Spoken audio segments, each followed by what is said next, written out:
you ready?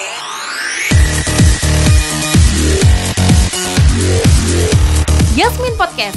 Kamu sehat, kamu keren.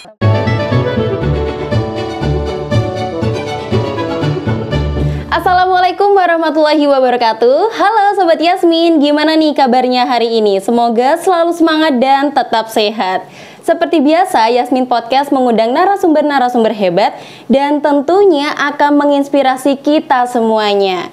Dan seperti yang sudah ada di samping Dinda, halo, Assalamualaikum Devi. Waalaikumsalam Kak Dinda. Gimana nih kabarnya hari ini? Alhamdulillah baik. Alhamdulillah. Tadi kesini Devi diantar atau berangkat sendiri nih? Diantar sama mama ke sini. Terima kasih ya Mama sudah mengantar Devi ke sini dengan selamat sampai tujuan. Oke, nah ini Devi kalau boleh tahu sapa dulu dong penontonnya dan kasih tahu nih sekolah mana dan kelas berapa sih Devi?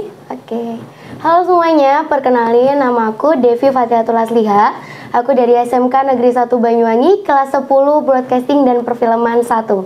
Salam kenal semua. Salam kenal semuanya Sobat Yasmin. Nah sebelumnya Mbak Dinda mengucapkan terima kasih untuk Devi yang sudah meluangkan waktunya datang ke podcast kita hari ini. Sama-sama Kak Dinda. Oke, ini umur Devi masih sangat belia, masih sangat muda, tapi di sini sudah terpampang dan terpajang gitu ya.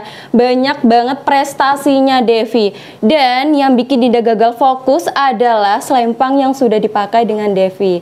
Ini Dinda merupakan momen yang membahagiakan, membanggakan bagi Dinda. Karena kenapa? Sekarang Dinda ini lagi ngobrol dengan Duta Literasi Indonesia pada tahun 2023-2024. Nah Devi, ini bagaimana nih perasaannya Devi ketika Devi itu terpilih menjadi Duta Literasi Indonesia?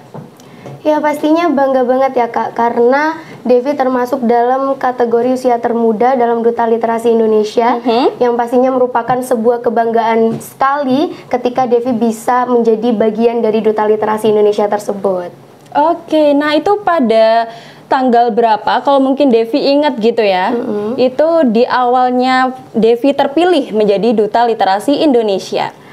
Kalau untuk pelantikannya itu bulan Desember akhir pada 2023. Namun untuk mendapatkan duta ini atau titel ini pastinya banyak banget proses atau tahapan-tahapannya. Mulai dari ada tes tulis, membuat artikel, lalu ada tahap 2 wawancara, lalu ada FGD yaitu Focus Group Discussion gitu. Jadi Devi berawal dari yang suka cari info-info lomba atau ajang lomba di media sosial. Karena kan dulu itu COVID-19 ya Kak. Betul. Banyak banget lomba-lomba yang ditiadakan. Betul Akhirnya karena hal itu Devi juga berpikir untuk memanfaatkan, apalagi yang teknologi sekarang kan makin canggih banget. Betul banget Devi. Devi memanfaatkan itu untuk mencari kegiatan-kegiatan positif untuk mengisi waktu luang Devi. Akhirnya sampai di SMK Negeri 1 Banyuwangi, Devi juga tetap nih nyari beberapa informasi lomba-lomba atau kegiatan-kegiatan yang bisa Devi ikutin selama itu masih positif ya Kak. Betul sekali. Nah jadi Devi mencari informasi dan kebetulan ada pemilihan Duta Literasi Indonesia angkatan kedua. Karena mulai dari SMP Devi sudah tertarik nih ke dalam literasi. Karena menurut Devi literasi di Indonesia perlu adanya peningkatan atau perubahan. Oleh karenanya Devi memutuskan untuk ikut berperan atau menjadi bagian dari mereka untuk membawa perubahan, bukan untuk belajar sendiri tapi mengajak teman-teman yang lainnya untuk belajar bersama dalam literasi gitu Kak. Oke, nah tadi Devi tuh sempat ngomong di awal bahwasanya itu mencari di media sosial. Ya. Nah itu di platform yang seperti apa? Misal nih ya Sobat Yasmin juga mau mencari gitu. Iya. Kalau untuk lomba-lomba atau kegiatan-kegiatan tersebut bisa dari Instagram, itu banyak sekali informasi lomba, mulai dari akademik, olimpiade maupun non akademik, seperti ajang kegiatan lomba ataupun seni tari atau hal lainnya tuh banyak sekali. Dan selain itu juga kita bisa lihat di TikTok ataupun yang lainnya ada salah satu beberapa aplikasi yang khusus memang ada informasi lomba. Jadi tinggal kitanya harus bisa memanfaatkan teknologi tersebut untuk mengarahkan diri kita ke hal yang lebih positif lagi. Betul, yang positif itu memang harus ya, harus kita tingkatkan. Nah, semisal nih Devi sudah pasti sering ya mengikuti namanya perlombaan sampai menjadi Duta Literasi Indonesia. Itu tuh bagaimana cerita awalnya dari awal masuk sampai sekarang juga sudah terpilih menjadi Duta Literasi Indonesia? Ya. Jadi pertama-tama Devi tidak mengikuti Duta Literasi dulu. Devi mengikuti Duta Siswa Indonesia Duta 2024. Siswa, okay. Dan yang kebetulan Devi di sana sebagai semifinalisnya. Nah, selain itu Devi juga mengikuti beberapa ajang lomba nih Kak. Selain dari Duta Siswa, Duta Literasi, Duta Sehat Jiwa Indonesia, dan juga Duta Anti Korupsi Jawa Timur.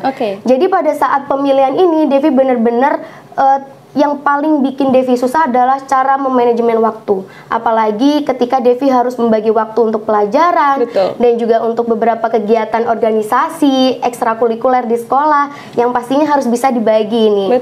Nah, waktu itu pada tahap awal kita diperintahkan untuk mengisi biodata diri dan juga alasan kenapa Devi tertarik nih dalam literasi. Dan kira-kira apa sih program kerja yang bisa Devi sampaikan atau aspirasikan ke dalam Duta Literasi Indonesia tersebut.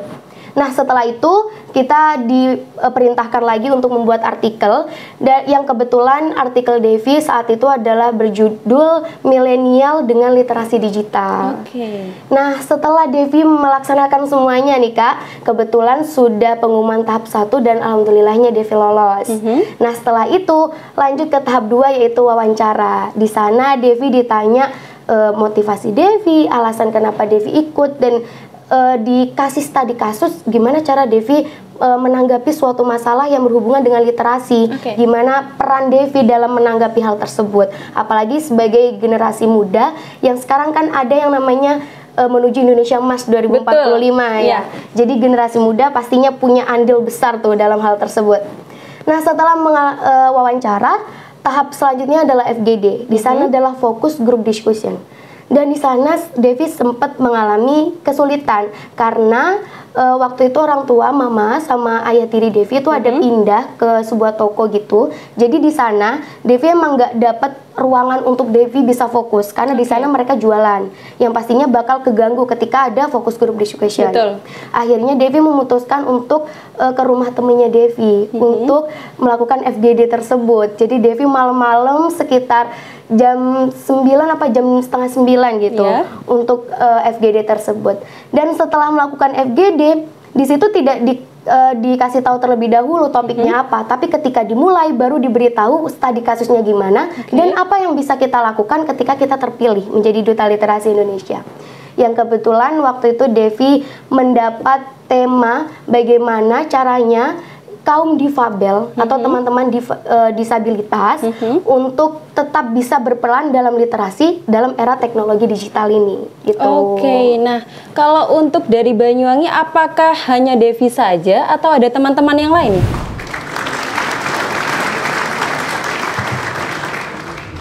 Belajar tentang literasi itu sendiri bagaimana ya? Lalu bagaimana sih pandangan anak-anak muda sekarang tentang literasi itu? Bagaimana cara mereka melihat literasi itu seperti apa? Makanya kenapa kita juga harus tetap waspada, apalagi ketika kita sudah mempunyai kemampuan literasi digital, kita dapat memilah dan memilih mana informasi yang baik untuk kita, mana informasi yang harusnya itu tidak baik dan tidak disebarkan lebih luas lagi. Baik. Nah, untuk peran Devi nih, ketika Devi sudah masuk ke dalam Duta Literasi Indonesia itu apa?